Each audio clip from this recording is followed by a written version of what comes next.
ಇವತ್ತಿನ ಈ ಪ್ರಪಂಚದ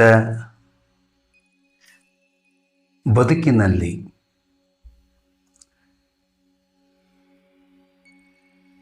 ಮಾಯಾಮೋಹದಲ್ಲಿ ಸಿಲುಕಿ ಸ್ವರೂಪಜ್ಞಾನದ ಚಿಂತನೆಯನ್ನೇ ಮರೆತು ಭೌತಿಕ ಪ್ರಪಂಚದ ಸುಖಕ್ಕೆ ಮರುಳಾಗಿ ನಾನ್ಯಾರು ಅನ್ನುವುದನ್ನೇ ಮರೆತು ದೇಹವೇ ನಾನೆಂದು ತಿಳಿದು ಅಹಂಕಾರದಲ್ಲಿ ಅರಿಷಡ್ವರ್ಗಗಳಲ್ಲಿ ವಿಷಯೋಪಭೋಗಗಳಲ್ಲಿ ತಲ್ಲೀನನಾಗಿ ಮೂಲ ಸ್ವರೂಪವನ್ನೇ ಮರೆತು ಬದುಕುತ್ತಿದ್ದೇವೆ. ಇವತ್ತು ಏನನ್ನ ಮಾಡಿದರೆ ನಾನು ಸಂತೋಷವಾಗಿರುವಲ್ಲೆ ಅನ್ನುವುದರ ಕಲ್ಪನೆಯಿಲ್ಲದೆ ಹಣ, ಅಂತಸ್ತು, ಭೂಮಿ, ಅಧಿಕಾರ ಇವೆಲ್ಲದರಲ್ಲಿ ಸಿಕ್ಕುತ್ತದೆ ಎನ್ನುವ ಕಲ್ಪನೆಯಿಂದ ನಾವೆಲ್ಲರೂ ಇವತ್ತು ಮುನ್ನುಗ್ತಾ ಇದ್ದೇವೆ. ಸಂಸ್ಕಾರವೇ ಇಲ್ಲದೆ ಬದುಕನ್ನು ಇವತ್ತು PhD ಮಾಡಿದ್ದೇನೆ, ನಾನು ವಿದ್ಯಾವಂತನಾಗಿದ್ದೇನೆ ಎನ್ನುವ ಕಲ್ಪನೆಯಲ್ಲಿ ತನ್ನ ಮೂಲ ಮನೆತನದ ಕಲ್ಪನೆಯನ್ನೇ ಮರೆತು ಎಷ್ಟು ಕಷ್ಟಪಟ್ಟು ತಂದೆ ತಾಯಿಗಳು ನನ್ನನ್ನು ಮೇಲೆ ತಂದಿದ್ದಾರೆ ಎನ್ನುವ ಕಲ್ಪನೆ ಇಲ್ಲದೆ ನಾನು ಜಾಣನಾಗಿದ್ದೇನೆ, ನಾನು ಓದಿದ್ದೇನೆ, ನಾನು PhD ಮಾಡಿದ್ದೇನೆ ಅನ್ನುವ ಕಲ್ಪನೆಯಲ್ಲಿ ತಂದೆ ತಾಯಿಗಳನ್ನೇ ಬಂಧು ಬಳಗವನ್ನೇ ಮರೆತು ಬದುಕುವಂಥ ಸ್ಥಿತಿ ಇವತ್ತು ನಿರ್ಮಾಣವಾಗಿದೆ. ಈ ಬದುಕು ಎಷ್ಟೊಂದು ಸುಖಮಯವಾಗಿದೆ ಹೇಳಿ. ಅವರೂ ದುಃಖದಲ್ಲಿ, ಇವರೂ ದುಃಖದಲ್ಲಿ. ಅವಿಭಕ್ತ ಕುಟುಂಬ ಎಷ್ಟೊಂದು ಸಂತೋಷವಾಗಿ ಬದುಕು ಸಾಗಿಸ್ತಾ ಇದ್ದೀವಿ ಅವತ್ತು. ಮೊದಲು ಅಂದರೆ ಯಾರೋ ದುಡಿಯೋರು, ಎಲ್ಲರೂ ಒತ್ತಟೆ ಇರೋದು, ಹಿರಿಯರಾದವರು ಆ ಮಕ್ಕಳೆಲ್ಲವನ್ನೂ ಕಾಳಜಿ ಮಾಡೋದು, ಮೊಮ್ಮಕ್ಕಳ ಜೊತೆ ಆಡ್ತಾ ಅಜ್ಜಿ ಕಾಲ ಕಳೀತಾ ಇದ್ದರು. ಅದೆಲ್ಲ ಕಲ್ಪನೆಯನ್ನು ತೆಗೆದು ಮಾತೃದೇವೋಭವ, ಪಿತೃದೇವೋಭವ, ಅತಿಥಿ ದೇವೋಭವ, ಆಚಾರ್ಯ ದೇವೋಭವ ಅನ್ನುವ ಕಲ್ಪನೆಯನ್ನು ಮರೆತು ಇವತ್ತು ಅಹಮ್ಮಿನಿಂದ ಬದುಕು ಸಾಗ್ತಾ ಇದೆ. ಆ ಅಹಮ್ಮಿನಲ್ಲಿ ಯಾರೂ ಸುಖವನ್ನು ಕಾಣದೆ ಬದುಕುತ್ತೇವೆ. ಭೌತಿಕ ಸುಖವನ್ನೇ ಸುಖವೆಂದು ತಿಳಿದು ಬದುಕುವ ನಾವು ಆಧ್ಯಾತ್ಮಿಕ ಸುಖದ ಕಡೆಗೆ ಸ್ವಲ್ಪ ಮನಸ್ಸಿಲ್ಲದೆ ಇವತ್ತು ಬದುಕ್ತಾ ಇದ್ದೇವೆ ಅಂದರೆ ಇವತ್ತು ಅವನತಿಗೆ ಕಾರಣ ಆಗಿರೋದು ಮೂಲ ಸ್ವರೂಪವನ್ನು ಮರೆತು ಬದುಕುವುದರಿಂದ. ಸಂಸ್ಕಾರ ಬೇಕು. ಇವತ್ತು ಸಂಸ್ಕಾರವೇ ಇಲ್ಲದೆ ಬದುಕಿದರೆ ಅದು ಬದುಕಲ್ಲ. ಆ ಬದುಕು ಸಿಗಬೇಕಾಗಿತ್ತು ಅಂದರೆ ಆಧ್ಯಾತ್ಮಿಕತೆಯ ಚಿಂತನೆಯಲ್ಲಿ ಮನಸ್ಸನ್ನು ತೊಡಗಿಸಬೇಕು, ಪರಮಾತ್ಮನ ನೆನಪಿನಲ್ಲಿ ಬದುಕನ್ನು ಸಾಗಿಸಬೇಕು. ಇಷ್ಟೆಲ್ಲ ಕೊಟ್ಟಿರೋದು ಯಾರು? ಇಳೆ ನಿಮ್ಮ ದಾನ, ಬೆಳೆ ನಿಮ್ಮ ದಾನ, ಸುಳಿದು ಸೂಸುವ ಗಾಳಿ ನಿಮ್ಮ ದಾನ, ನಿಮ್ಮ ದಾನವನುಂಡು ಅನ್ಯರ ಹೊಗಳುವ ಕುನ್ಯಗಳನ್ನೇನೆಂಬೆ ರಾಮನಾಥ ಅನ್ನುವಂಥ ಶರಣರ ವಚನ ನಮಗೆ ಆಧಾರ ಆಗಬೇಕಾಗಿದೆ. ಯಾವುದೂ ಇಲ್ಲಿ ನಮ್ಮದಿಲ್ಲ. ಬರುವಾಗ ತಂದೂ ಇಲ್ಲ, ಹೋಗುವಾಗ ತೆಗೆದುಕೊಂಡು ಹೋದವರೊಬ್ಬರೂ ಇಲ್ಲ. ಆದರೂ ಇವತ್ತು ಈ ಪ್ರಪಂಚದಲ್ಲಿ ಸಾವಿರ ಹೆಕ್ಟೇರ್ಗಳ ಜಮೀನನ್ನು ಮಾಡೋದಾಗಿರಲಿ, ಸಾವಿರಾರು ಕೋಟಿ ಸಂಪಾದನೆ ಮಾಡುವಂತಹ ಮನಸ್ಸಾಗಲಿ, ಇವತ್ತು ಪ್ರತಿಯೊಬ್ಬರ ಮನಸ್ಸಿನಲ್ಲಿ ಹಣ ಮಾಡಬೇಕು, ಹಣವೇ ಸರ್ವ ಎಲ್ಲದಕ್ಕೂ ಅನ್ನೋವಂಥ ಸ್ಥಿತಿಯನ್ನು ನಿರ್ಮಾಣ ಆಗಿದೆಯಲ್ಲ, ಅದರಿಂದ ಯಾರಾದರೂ ಸುಖಪಟ್ಟಿದ್ದಾರೆಯೇ? ಅನೇಕರು ಹೆಚ್ಚಿನ ಹಣ ಮಾಡಿ ಜೈಲು ಅನುಭವ ಮಾಡಿ ಬಂದಿರೋದು ಸಹಿತ ನಾವು ನೋಡುತ್ತೇವೆ. ಆದರೂ ಸಹಿತ ಪ್ರತಿಯೊಬ್ಬರ ಮನಸ್ಸು ಆ ಕಡೆ ಹೋಗ್ತದೆ ಅಂದರೆ ಇದು ಅವನತಿಯ ಮಾರ್ಗ ಅನ್ನುವಂಥ ಮಾತು ಶರಣರು ನಮಗೆ ಮನವರಿಕೆ ಮಾಡಿಕೊಡ್ತಾರೆ.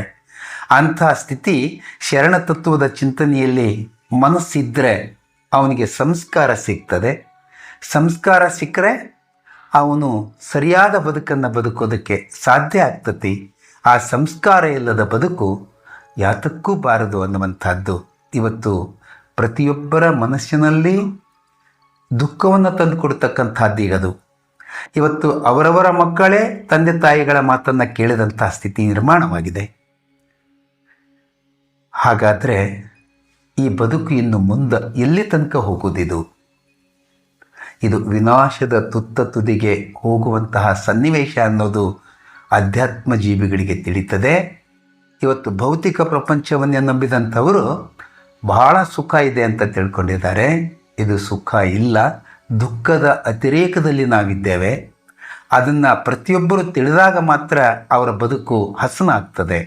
ಇಲ್ಲ ಅಂದರೆ ಅವರು ದುಃಖಕ್ಕೀಡಾಗ್ತಾರೆ. ಇವತ್ತು ಸಾವಿರಾರು ಕೋಟಿ ಸಂಪತ್ತಿತ್ತು ಅಂತ ಇಟ್ಕೊಳ್ಳಿ, ಆ ಸಂಪತ್ತು ನಮ್ಮನ್ನು ರಕ್ಷಣೆ ಮಾಡೋದಿಲ್ಲ, ಆ ಸಂಪತ್ತು ನಮ್ಮನ್ನು ಪಾಡು ಮಾಡೋದಿಲ್ಲ.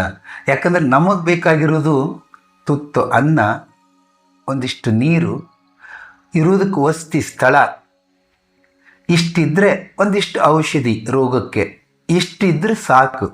ಅದಕ್ಕೆ ಶರಣರು ಭಾಳ ಚೆನ್ನಾಗಿ ಹೇಳ್ತಾರೆ. ಅವರು ಇಂದಿಂಗೆ ನಾಳಿಂಗೆ ಬೇಕೆಂದೇನಾದಡೆ ನಿಮಾಣೆ ನಿಮ್ಮ ಪ್ರಮಥರಾಣೆ ಅನ್ನುವಂಥ ಮಾತು ಹೇಳ್ತಾರಲ್ಲ. ಅದಕ್ಕೆ ಇವತ್ತು ಸಾವಿರ ಸಾವಿರ ವರ್ಷ ಕುಂತು ತಿಂದರೂ ಸವಿಲಾರದಷ್ಟು ಸಂಪಾದನೆ ಮಾಡುವಂಥ ಅವಶ್ಯಕತೆ ಏನಿದೆ? ಸಾಮಾಜಿಕ ಪ್ರಜ್ಞೆಯಲ್ಲಿ ಬಂದಾಗ ಪ್ರತಿಯೊಬ್ಬರೂ ಹಂಚಿ ತಿನ್ನುವಂಥ ಭಾವ ಬಂದಿತ್ತು ಅಂದರೆ ಅದು ನಂದನವನ ಆಗ್ತದೆ. ಆ ಪ್ರಪಂಚ ಅದು ಕಲ್ಯಾಣ ನಾಡಾಗ್ತದೆ. ಬಸವಣ್ಣ ಕಲ್ಯಾಣ ನಾಡು ಮಾಡಿರೋದು ಯಾವ ಥರ ಅಂದರೆ, ಏನಾದರೂ ಕೊಟ್ಟು ಮಾಡಲಿಲ್ಲ ಅವರು. ಪ್ರತಿಯೊಬ್ಬರಿಗೂ ಕಾಯಕ ದಾಸೋಹ ಅನುಭವ ಸಿದ್ಧಾಂತವನ್ನು ಕೊಟ್ಟರು. ಪ್ರತಿಯೊಬ್ಬರೂ ಕಾಯಕ ಮಾಡಬೇಕು. ಕಾಯಕ ಅಂದರೆ ಶರಣ, ಶರಣ ಅಂದರೆ ಕಾಯಕ ಅನ್ನುವಂಥ ಸ್ಥಿತಿ ಅವತ್ತಲ್ಲಿ ನಿರ್ಮಾಣ ಆಗಿತ್ತು. ಹಂಗಾಗಿ ಯಾರು ಕೇಳಿದರೆ ಕೇಳುವವರೇ ಇಲ್ಲದೆ ನಾ ಬಡವಾದನಯ್ಯ ಅನ್ನುವಂಥ ಮಾತನ್ನು ಬಸವಣ್ಣವ್ರು ಹೇಳ್ತಾರೆ. ಅಂದರೆ ಪ್ರತಿಯೊಬ್ಬರೂ ಕೊಡುವವರೇ ಇದ್ದರೆ ಹೊರತಾಗಿ ಕೇಳುವವರು ಇರಲಿಲ್ಲ. ಅಂದರೆ ಕಾಯಕದಲ್ಲಿ ಅಷ್ಟೊಂದು ಶಕ್ತಿ ಇದೆ. ಇವತ್ತು ಪ್ರತಿಯೊಬ್ಬರೂ ಕಾಯಕ ಮಾಡಿದ್ದಾಗಿದ್ದರೆ ಇವತ್ತು ನಮ್ಮ ಭಾರತ ದೇಶದಲ್ಲಿ 140 ಕೋಟಿ ಜನಸಂಖ್ಯೆ ಇದ್ದು ಒಂದು ಗಾಡಿಗೆ ಡ್ರೈವರ್ಗಳು ಸಹಿತ ಸಿಗಲಾರ್ದಂಥ ನಿರ್ಮಾಣ ಆಗಿದೆ. ಅಂದರೆ ಎಷ್ಟು ಸೋಮಾರಿಗಳಾಗಿದ್ದೀವಿ ಇವತ್ತು ನಾವು. ಗಾಂಧೀಜಿಯವರು ಹೇಳ್ತಾರೆ, ಭಾರತದಲ್ಲಿ ಮಷಿನ್ಗಳೇ ಬಳಸುವಂಗಿಲ್ಲ ಕೃಷಿಗೆ, ಸಾಕಷ್ಟು ಜನಗಳಿದ್ದೇವೆ, ನಾವೇ ಕಾರ್ಯ ಮಾಡ್ತೇವೆ ಅಂತ. ಆದರೆ ಇವತ್ತೆಲ್ಲ ಮಷಿನ್ಗಳಿದ್ದು, ಎಲ್ಲ ಸೌಕರ್ಯ ಇದ್ದು, ಆ ಮಷಿನ್ಗೂ ಹೋಗೋದಕ್ಕೊಬ್ಬ ಡ್ರೈವರ್ ಇಲ್ಲಂದ್ರೆ ಅಷ್ಟು ಸೋಮಾರಿಗಳಾಗಿ ಇದ್ದಾಗ ದೇಶವನ್ನು ಕಟ್ಟೋದು ಹೇಗೆ, ಮನೆ ಕಟ್ಟೋದು ಹೇಗೆ, ಅಥವಾ ನಾವು ಸುಖವಾಗಿ ಬದುಕೋದು ಹೇಗೆ? ಕಾಯಕದ ಕಲ್ಪನೆಯನ್ನು ಕೊಡಬೇಕು. ಕಾಯಕದ ಕಲ್ಪನೆ ಬಸವಣ್ಣ ಕೊಟ್ಟಿದ್ದಕ್ಕೆ ಅದು ಕಲ್ಯಾಣ ನಾಡಾಗಿತ್ತು. ಇವತ್ತು ಆ ಸ್ಥಿತಿಗೆ ನಾವೆಲ್ಲರೂ ಬರಬೇಕಾಗಿದೆ. ಅದಕ್ಕೆ ಅವ್ರು ಹೇಳ್ತಾರೆ, ಹೇಮ ನಿನ್ನದಲ್ಲ, ಭೂಮಿನೂ ನಿನ್ನದಲ್ಲ, ಕಾಮಿನಿ ನಿನ್ನವಳಲ್ಲ, ಇವು ಜಗಕ್ಕಿಕ್ಕಿದ ವಿಧಿ, ನಿನ್ನೊಡವೆ ಎಂಬುದು ಜ್ಞಾನರತ್ನ ನೋಡ, ಅಂತಪ್ಪ ಜ್ಞಾನರತ್ನವ ಕೆಡಗೊಡದೆ ನೀನು ಅಲಂಕರಿಸಿದೊಡೆ, ಗುಹೇಶ್ವರ ಲಿಂಗದಲ್ಲಿ ನಿನ್ನ ಬಿಟ್ಟು ಶ್ರೀವಂತರಿಲ್ಲ ಅನ್ನುವಂಥ ಮಾತು ಅವರು ನಮಗೆ ಮನವರಿಕೆ ಮಾಡಿಕೊಡ್ತಾರೆ. ಅದೇ ಅವರು ನಮಗೆ ತಿಳಿಸ್ತಾರೆ. ಇದೆಲ್ಲವನ್ನು ಹೇಳ್ತೇವೆ ಬಾಯಿಲೆ, ಮತ್ತು ನಾವು ಅವಕ್ಕೆ ಮರಳಾಗಿ ಹಗಲು ರಾತ್ರಿ 24 ಗಂಟೆನೂ ಸಹಿತ ನಮಗೆ ಕಡಿಮೆಯಾಗಿದೆ ಇವತ್ತು. ಅದಕ್ಕೆ ಅವರು ಯಾವತ್ತೂ ಸಮಯ ಕೊಡ್ತಾರೆ. ಕಾಯಕ ದಾಸೋಹ ಅನುಭವ, ಪ್ರಥಮವಾಗಿ ಕಾಯಕ ಬೇಕು ಎಲ್ರಿಗೂ. ಆ ಕಾಯಕದ ಜೊತೆಯಲ್ಲಿ ಕಾಯಕ ಅಂದ ತಕ್ಷಣ ವ್ಯವಹಾರಕ್ಕೂ ಕಾಯಕ ಅಂತಾರೆ ಇವತ್ತು. ಇಲ್ಲ, ಕಾಯಕ ಅಂದರೆ ಕಾಯ ಕಷ್ಟದಿಂದ ಮಾಡಿರೋದು ಕಾಯಕ. ಅದಕ್ಕೆ ಅವರು ಬಸವಣ್ಣವ್ರು ಹೇಳ್ತಾರೆ, ಕೃಷಿ ಕೃತ್ಯ ಕಾಯಕ ಮಾಡುವ ಪರಮ ಪಾವನನ ಪಾದವ ತೋರಯ್ಯ ಎನಗೆ.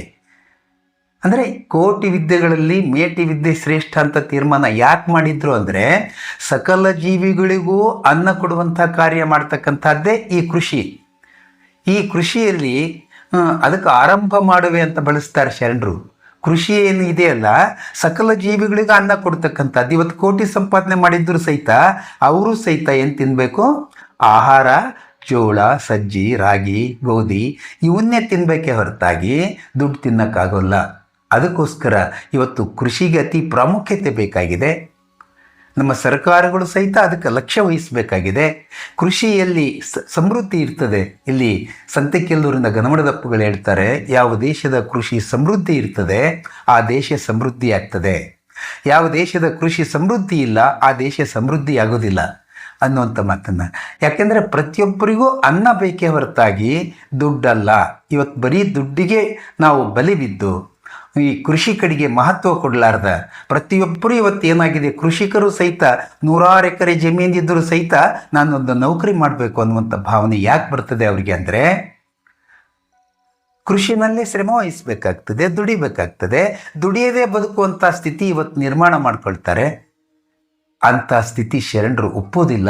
ಪ್ರತಿಯೊಬ್ಬರೂ ಕಾಯಕವನ್ನು ಮಾಡಲೇಬೇಕು, ಕಾಯಕದ ತನ್ನನ್ನವನ್ನು ತಾನೇ ಸಂಪಾದನೆ ಮಾಡ್ಕೊಳ್ಬೇಕು ಅನ್ನುವಂಥ ಸ್ಥಿತಿ ಅವ್ರೇನು ಕೊಟ್ಟಿದ್ರು, ಅದು ಕಲ್ಯಾಣ ನಾಡಾಗಿತ್ತು.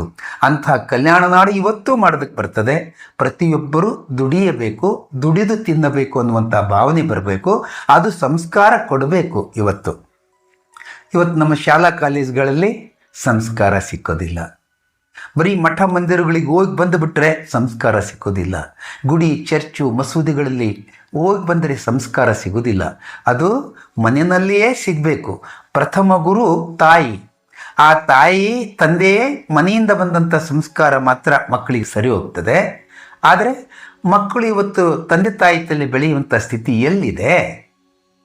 3 ವರ್ಷಕ್ಕೆ ಅವರನ್ನು ಎಲ್ಲೋ ಒಂದು ರೆಸಿಡೆನ್ಷಿಯಲ್ ಸ್ಕೂಲಿಗೆ ಹಾಕಿಬಿಡೋದು.